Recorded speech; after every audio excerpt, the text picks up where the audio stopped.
মানুষ শান্তিতে ঘুমাইতে পারে না।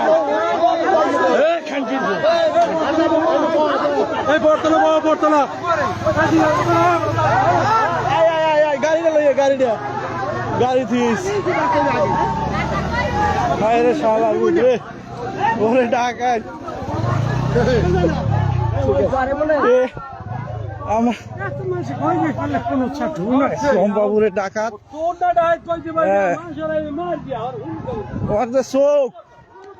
চোখ দেবে তো ভয় করে হালার বুধের 10-20 জন ধরা পড়ছে 10 জন হালার বুধেরা। ভালো থাকবেন, পরে দিব আবার। আসসালামু আলাইকুম।